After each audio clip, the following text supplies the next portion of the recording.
Periodismo por un México nuevo, con Gustavo Rentería.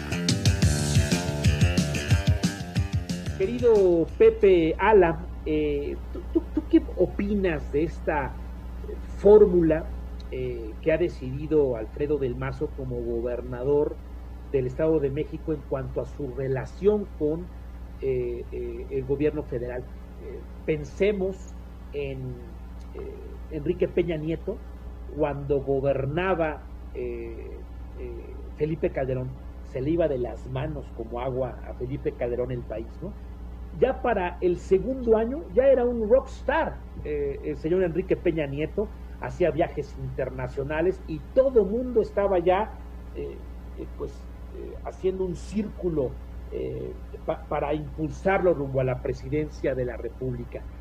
Primero se tomó una decisión interesante, algunos dicen que fue un error, pero interesante, de no dejar ir a Erubiel Ávila, gana la gubernatura y meses después gana la presidencia. Pero ahora las condiciones, ya lo establecíamos con Pepe Nares, son completamente distintas. El tsunami López Obradorista en el 18 puso en serios problemas a Alfredo del Mazo Maza.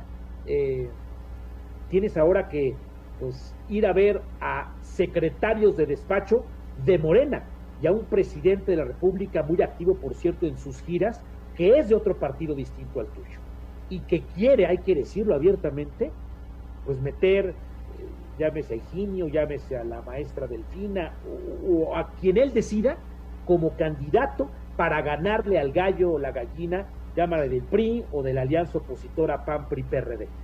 ¿Qué opinas sobre este escenario?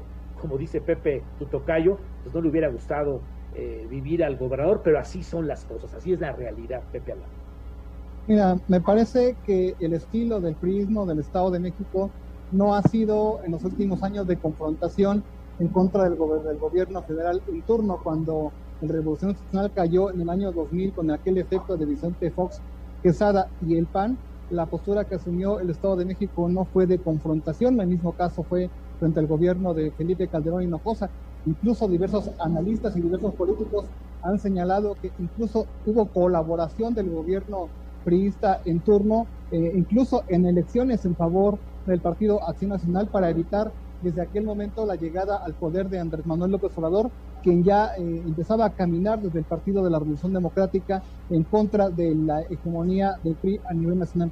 Ese es un primer antecedente para entender que la postura de Alfredo del Mazo Maza no podría ser distinta, porque él precisamente proviene de este priismo del Estado de México, que estaba acostumbrado sí a la operación política, a la movilización de personas y a la compra de votos, porque así se ha sustentado, así hay reportajes periodísticos y ha habido denuncias electorales en diversas partes del país, pero nunca ha sido de confrontación frente al gobierno federal en turno, sí de confrontación contra los grupos políticos del PRI, de otras entidades, también como en su momento sucedió en la época de Arturo Montiel Rojas frente a la dirigencia nacional de Roberto Madrazo Pintado, cuando se peleaban la candidatura presidencial, pero no de confrontación hacia el poder presidencial. Esto obviamente le funcionó a Alfredo del Mazo para obtener programas importantes y recursos, uno de ellos el proyecto aeroportuario que no se llevó a cabo en Texcoco, pero se detona en Santa Lucía, cerca de Tecámac, así como otros proyectos, y así tiene ejemplos que han sido muy complicados para gobernadores que le apostaron a la confrontación, como Enrique Alfaro, el mandatario de Jalisco, Francisco García Cabeza de Vaca del Partido Acción Nacional, Martín Orozco Sandoval de Aguascalientes, quien también buscó asumir una postura enérgica frente al gobierno federal. Entonces, los ejemplos son claros. Me sumo también al de Jaime Rodríguez Calderón, el Bronco de Nuevo León.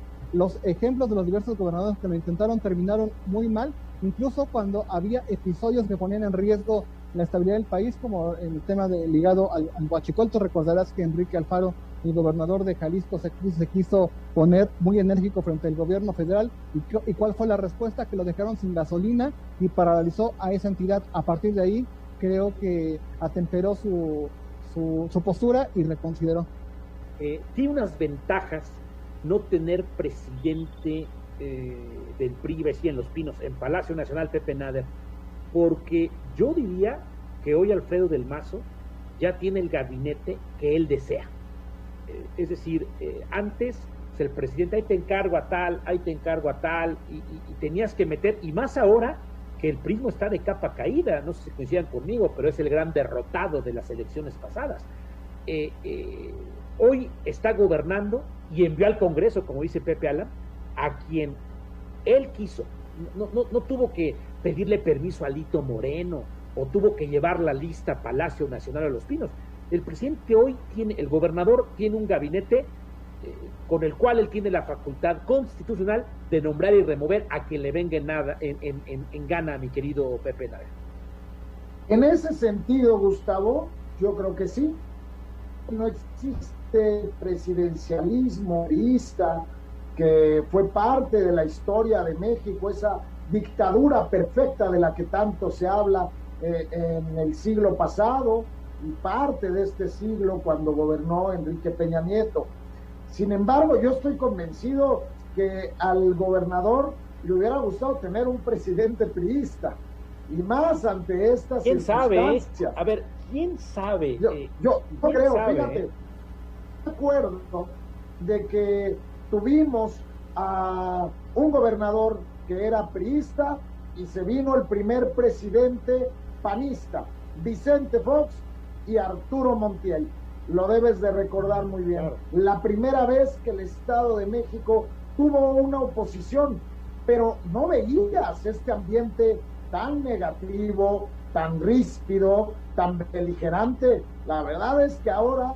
Pero pregúntale, Pepe, a Enrique Peña Nieto, teniendo un presidente tan débil como Felipe Calderón, no, hombre, estaba feliz, llegaba el dinero, y Erubiel pues era un empleado de Enrique Peña Nieto en el gobierno. Claro, pero las cosas cambiaron, ¿eh? O sea, no comparemos el pensamiento que en su momento tuvieron como presidentes Vicente Fox y Felipe Calderón, que a pesar de todos sus errores, pues no cometieron muchas de las violaciones hasta legales, constitucionales, que hoy vemos por parte del gobierno federal. La verdad es que hoy los tocolazos, mi estimado Gustavo, en el término político y gubernamental, los veo como nunca los había visto en toda mi vida, ¿eh?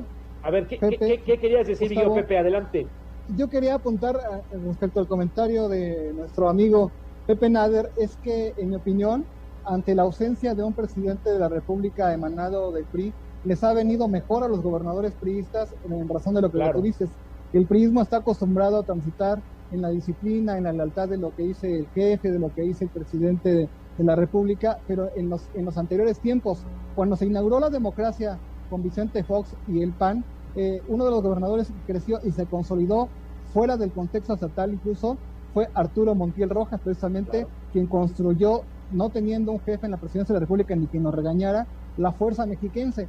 Tan es así que se salió de la disciplina a la que estaban acostumbrados los priistas, que encontró enfrente pues a un Roberto Madrazo Pintado, que trató de detenerlo. Hay antecedentes y hay señalamientos del propio Isidro Pastor Medrano, que en esa época era el poderoso dirigente del PRI, en la que hubo una confrontación directa entre Montiel y Roberto Madrazo, que incluso hay reportajes en los que señalan que fue el culpable de filtrar la información a medios de comunicación nacionales para detener la precandidatura de Arturo Montiel. Así es. ¿A qué voy? Respondiendo al comentario de Gustavo, creo que a los gobernadores priistas sí les ha venido bien no tener un presidente de la República priista. Y mira, déjame poner en el contexto, Pepe, para meterle más salsa, más condimento a la discusión. Cuando eres alcalde de oposición, tienes una manera de jugar políticamente con tu gobernador. Citemos el ejemplo de Vargas en Huixquilucan. Bueno, él ya no es alcalde, pero permítame el término, el ejemplo muy conocido de Vargas en Huixquilucan con un gobernador del PRI. Pero te la voy a voltear. El gobernador de Morelos es un empleado de López Obrador. El gobernador de Chiapas es un empleado de López Obrador. El gobernador de Veracruz es un empleado de López Obrador. Y los gobernadores que acaban de ganar, que están felices en la plaza pública, ganó la 4T, son empleados de López Obrador. Y si se salen del Huacal, ahí está la UIF, ahí está la Fiscalía.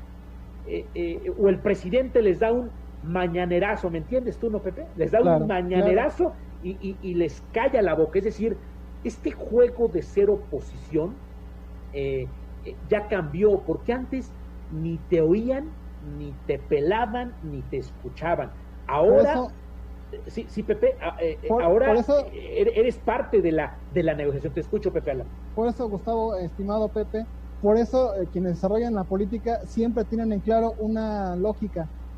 Los mejores políticos se hacen en un gobierno de oposición. Los mejores regidores se hacen frente a un ayuntamiento de oposición. Los mejores gobernadores se forman frente a un gobierno federal de oposición, y los diputados de oposición en las cámaras locales o federales se forjan frente a entre una mayoría de un partido distinto. ¿Por qué? Porque tienen la posibilidad de debatir, de proponer.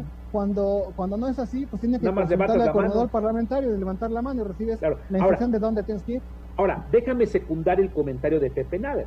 Pero en las condiciones en las que está el Estado de México en este momento, sí hubiera querido un presidente del PRI, porque no hay lana, una confrontación política y polarización bárbara. Híjole, cómo le hubiera encantado, por ejemplo, a Alfredo del Mazo tener a Enrique Peña Nieto en Los Pinos. Ahí sí coincido contigo, Pepe. Pero ¿sabías qué pasa, Gustavo, José Alan? Que este presidente ha amasado tanto poder de manera tan inteligente. A mí cómo me da risa cuando dicen que el presidente no es inteligente. Perdónenme, para mí es uno de los presidentes más inteligentes que hemos tenido en los últimos sexenios. El poder que ha amasado no le ha permitido a la oposición levantar la mano como debería. Yo esperaba otra reacción de la oposición en las campañas, pero no, salvo los comerciales burdos, medio corrientitos que sacaron, pero no hubo realmente un ataque frontal al presidente como uno lo esperaría de la oposición. Y yo creo que eso emana del hecho de que el actual presidente ha amasado un poder tan grande, donde le conoce a todo mundo cosas, y por eso lo mejor es irnos calladitos e irnos tranquilitos, porque si no nos pasa lo que le pasó a Tamaulipas. Entonces, ahí hay ejemplos. Aquí tengo tu expediente. Déjenme programar avisos. Los opositores que han levantado la mano, ahí está la justicia tras ellos. Claro, déjenme programar avisos y regresar con este tema. ¿Qué personajes ven en el futuro inmediato, más allá de Anaya, ahorita lo analizamos a él, que puedan decir, a ver, yo me atrevo a combatir a Sheinbaum, a Ebrard, a Monreal, que van a ser los posibles señalados por Andrés Manuel López Obrador? Pepe Nader y Pepe Alan, aquí en Libertas, Periodismo por un México Nuevo. Volveré, prohibido cambiar.